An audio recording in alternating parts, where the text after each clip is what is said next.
Hey there, welcome to your Nooner with me, Dave LaMont. Down to 1 day a week while I'm currently working at Dania Highlight part-time, which actually, unfortunately, will come to an end Sunday, 6 days from now. I've had a blast. And a little bit about the Highlight near the end, but the legislature did, without any question, pass the bill that will make room for expanded sports gambling, including sports betting, maybe by handheld devices, maybe not, maybe in more than one casino, maybe not. You know what? Why don't I just start with that? Let's just start with that. So there's going to be some court challenges. I mentioned the No Casinos group that I kind of mocked last week. They're going to court challenge this. And there might be a few ambiguities about where sports betting would be allowed. Just to give you a quick refresher, the state legislature has entered into a compact with the Seminole Indian tribe, who have done very well with their Hard Rock casino here, and also have another casino sort of next door to it that I'm sure will be expanded. And the Coconut Creek Casino, that's an area west of Fort Lauderdale. And they've all been super successful, even more so after the Hard Rock was redone just in time for the latest Super Bowl that Miami hosted.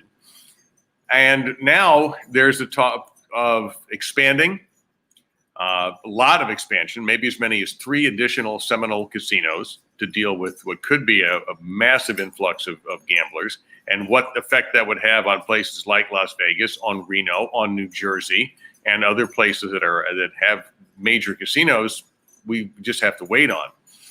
But a couple of things came out from my last comment. Number one, it was pointed out to me by a viewer that I could be completely wrong when I said that it would only be sports betting at the Hard Rock, that others may benefit. One of them being Palm Beach Kennel Club. That's a now former dog track. And they may be getting sports wagering at their place. Others could be in line. Casino Miami, which used to be Miami Highlight, is possibly interested. Or it may not. So there is some ambiguity there, but my blanket statement may not have been accurate, so I apologize for that. But it may not happen. But it may. Again, just because it got passed, don't forget something else. We voters, by a 71 to 29% margin, said you can't do any of this gambling expansion without asking us first, the voters. And the governor just went, I'm sorry, I just got done wiping myself with that amendment that you voted for. What was the question? So that's why this is going to head to court. Now, as a voter, and this is embarrassing, but what the hell, I don't remember which way I voted. My gut tells me I voted yes, because I'm a little bit of a control freak, and I sound like something that I would want. You know I like gambling, okay? Pro-gambling all the way. Looking forward to an expansion into sports betting around here. That doesn't mean I'll stop wanting to go to Las Vegas, because I can't stand humidity every single day of the week. And it's fun to use chapstick a few days of the year. Nevertheless, I don't like having my vote tossed back in my face as if it didn't count when I was in the majority, you see. I was a pretty good history, government, type of student, and I remember that if something gets passed by a bunch of voters, it sticks unless somebody can find it unconstitutional. That has not been the case with Amendment 3. So challenges remain. The other part of it, the part that affects me more, because I'm a highlight guy, is this decoupling thing that we talked about a little bit, and already some ramifications I think are being felt. Decoupling simply means this. Let's say that you are the owners of Calder Racecourse, or now they call it Gulfstream West. And you have a casino, smallish casino, and in order to keep that casino running, the state is telling you you have to have a pari-mutuel at the same time, at least for part of the time. So for a month or two out of the year, Calder would find some highlight players, people as old as 60, in their 50s, 40s, people who might not be truly professional highlight players, and they throw them out there. They don't draw any money. I have looked at results from Calder High Life, and there are literally no payouts on their bets. Now, why that is, I don't know, and I don't draw any great joy. I would like to see Calder High Life succeed, but that's just the way it is. Nobody's betting on it. But yet they have to operate that. And a few other places, Magic City Casino, which is the old Flagler dog track, Casino Miami, which is the old Miami High Life, and Dania High Life, which isn't really so much a High Life content anymore as it's 90% casino. Now, that's cool, except I don't want to see the sport of High Life get flushed down the toilet, as I mentioned. Well, here's what I'm hearing so far about what's going to happen to decoupling. First, Dania is definitely coming back for their next season, which starts in September. When the season ends on Sunday, they're coming back. Part of it is they have a contract with their players for a couple of more years. So the business move is to decide, do we eat the contract, pay the players for not working, or do we just bring them in and continue to run High Life for a couple of years and hope maybe it increases in popularity? Magic City, where they have many of former University of Miami football players, the High Life is getting better, and I'm hearing that they're probably going to stick with that. Don't know yet about Calder. There's a ton of rumors about Calder. A lot of unhappy people there at the moment who are involved with High Life because they just don't know their fate while it's being decided. Casino Miami, the old Miami High Life, is interesting because I'm hearing very strong rumors that there's not going to ever be High Life there again. They were doing a 2-month season to keep their casino operating. You don't have to have it year round. You don't have to have it every day of the week, okay? Just enough. You just have to show. So this was, when I got involved in High Life in the late 70s, as a fan and as a reporter, because we used to do stories on High Life back in those days. And then I became involved in the industry as an announcer for 7 years. Miami was the place. Now, the neighborhood, we can argue that all day. It's near Miami Airport. It's not necessarily the neighborhood that is the best, but the building is historic. It's been redone as Casino Miami. They have a casino, and at the moment, they have an empty fronton. And I'm hearing that's what's going to happen. I don't have any hard proof. I'm just saying that's the buzz.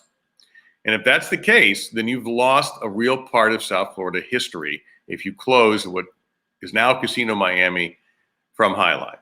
It used to be Miami High Life. Thousands and thousands of people would go nightly. And in the wintertime especially, in the old days, there'd be cigar and cigarette smoke hanging in the air and men in dinner jackets and women dressed up to watch High Life. Players at that far back playing without helmets, which I can't even imagine given the dangers of the game.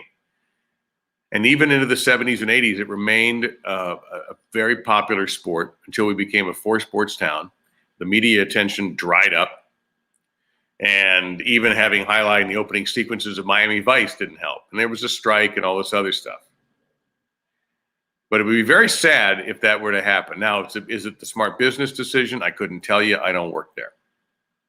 But you're talking about the place that was once known as the Yankee Stadium of Frontons just being torn. And what would probably happen then is you'd have this large part of your building that's useless. So my guess is they gut it and put in something else.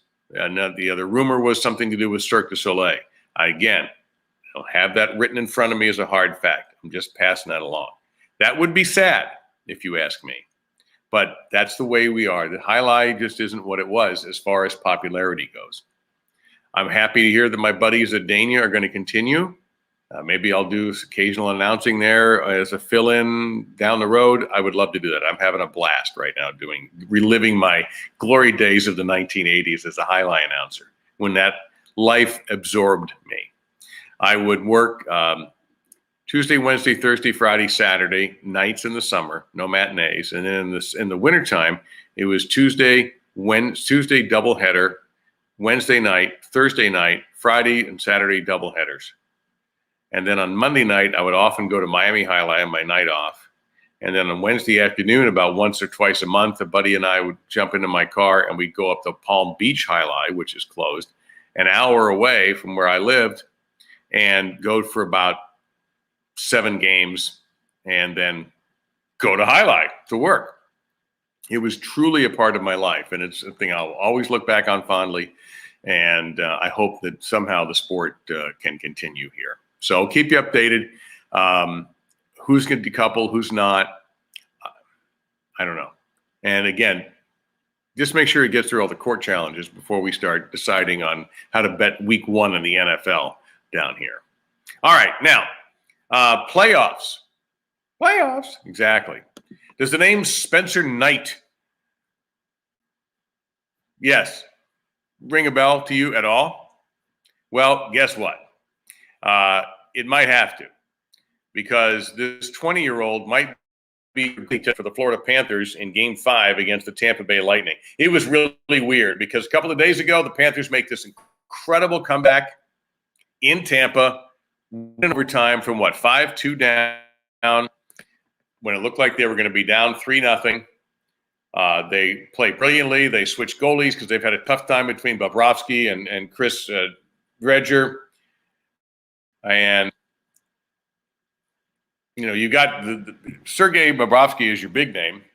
He's got the Vezina trophies and all that. And, well, Joel Kenville may end up going to the 20-year-old kid out of Boston College, Spencer Knight, tonight to save the season against the Lightning team that, frankly, has played rather well. Other than one lousy period, the Lightning have pretty much dominated this series. So I don't know if the Panthers can rally from 3-1 down or not. I'll be honest. If there was sports betting down the road from me, I wouldn't put any money on it. But it's an interesting decision to make because, look, I can explain hockey playoffs to those of you who aren't either big fans or aren't initiated. If you don't have a hot goalie, you're not going to win. Even the great teams and the great dynasties in history in the NHL have had hot goaltending in the playoffs. That's when it counts most. And that has clearly not been the case with Florida. With one game, there was a 3-1 game, and it was game 2, where the one time the Panthers couldn't score goals, but they've put goals in. The problem is they're not stopping people. And no, I know it's not all the goalie's fault. I understand that completely. But it's fascinating to me that the veteran coach, the guy who was brought in to change things around here, has taken this team to the playoffs twice. And last year was a little bit weird. It's almost like a play into the playoffs, but it was still called the playoffs. And now here they are. They have this spectacular regular season, and they run into a terrible matchup with the Lightning, the defending champions in the Stanley Cup, and maybe the best team in the East. And all of a sudden, the Panthers are on the ropes.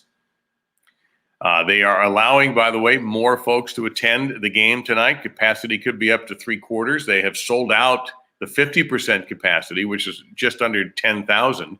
So I can't imagine why they wouldn't sell out the rest. Prices might be a little bit more reasonable locally because things aren't going well for the Panthers. But don't be shocked if Spencer Knight is the goalie tonight for Florida. One thing I've learned in watching sports, if you continue to make the same mistake over and over again, you get your butt beat. So sometimes you've got to take a bold chance. And the example I always use is Bjorn Borg, the retired tennis player. All right. I know it's an old example, but I'm old. I'm an old example. Bjorn Borg was a net hater. He played from the baseline. He was a great rallier. He would keep the points alive. He was patient. He wasn't an emotional guy. But Wimbledon, on a fast grass court, he shouldn't have even shown up. So he says, you know what I need to do? I need to adjust for this tournament. It's the most prestigious tournament in tennis. It's the one that everybody wants to win. And what did he do? He won 5 in a row when he became a serve and volley player. He adjusted because he knew the same approach wouldn't work. So it's the same thing here. If 2 guys aren't getting it done and you have a third, throw him out there. It's not like the guy's never played NHL hockey before. He has. So watch for that tonight. Also tonight, not here, but in Milwaukee, game 2 of the Heat and Bucks, and a painful 2-point loss on that late shot by Chris Middleton on Saturday puts the Heat down 0-1. And there's a few things to look at that Erik Spoelstra is going to have to deal with. One, and the biggest one, I think, even more than all y'all who are yelling at Bam Adebayo about not being aggressive enough, and he wasn't, is Giannis guarding Jimmy Butler. Didn't really happen last year. And Jimmy Butler, as you remember, had a massive playoffs. He had several historic games. I don't mean statistically historic, but just the effort and the points and all of the stuff that he did. But the Bucks have adjusted, and they put the bigger, more athletic Giannis on him.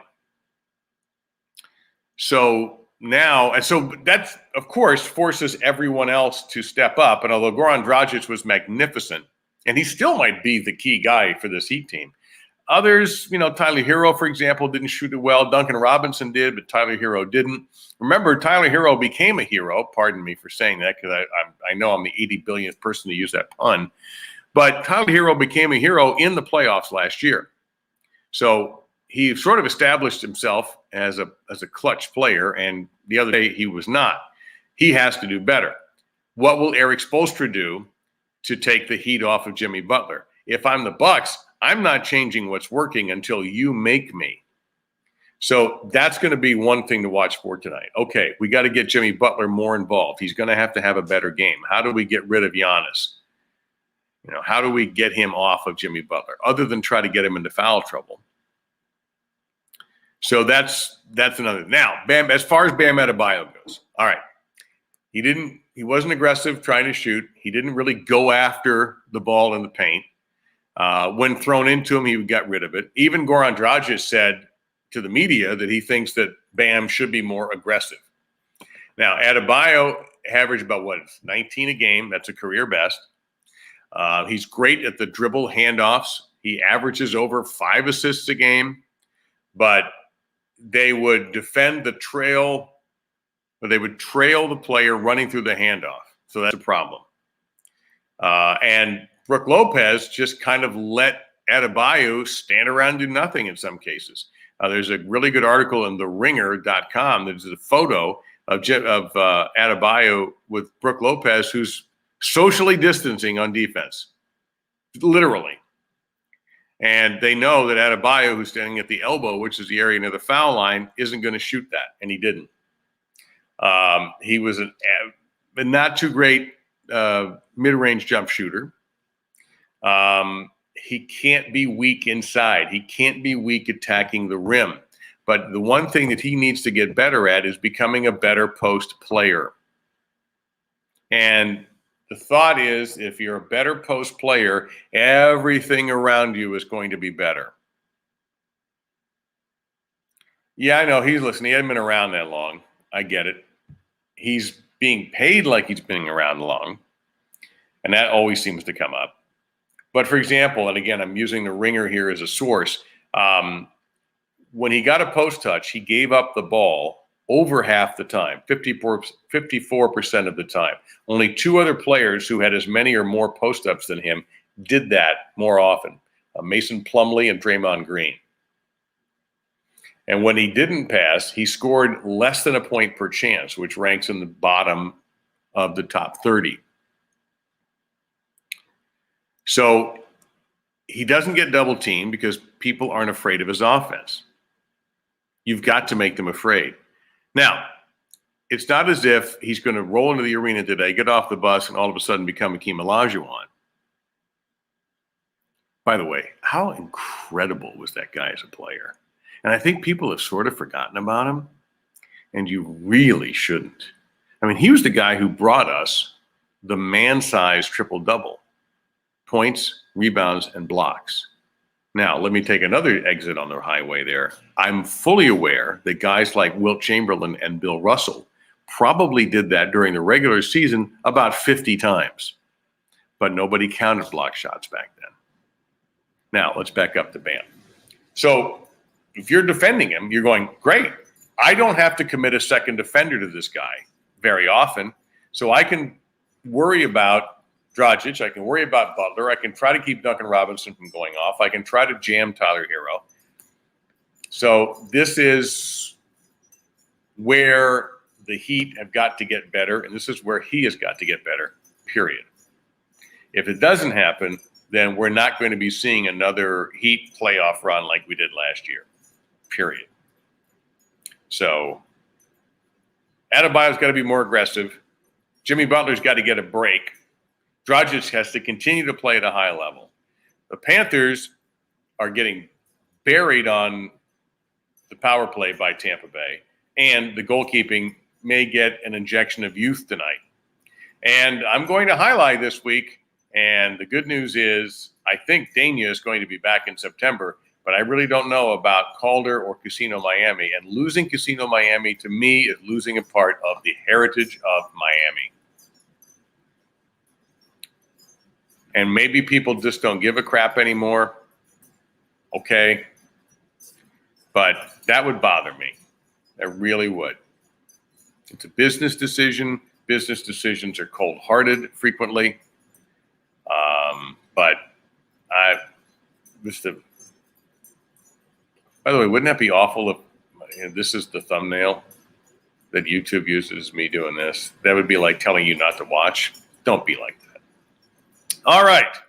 That'll do it for today's Nooner. Be back in a week. And then, actually, you know what? Memorial Day, I haven't decided yet if I'm going to, but the way things are going, probably yes, because we will have a lot to talk about. The Heat may still be in the playoffs. And if they aren't, then we have a lot to talk about.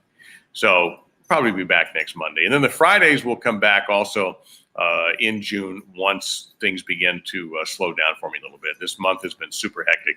Announcing at Highlight starting at 1 o'clock in the afternoon. So the idea of being there to try to do the show, just a little bit difficult to try to pull that off. So I appreciate it. Take care. Talk to you in a week.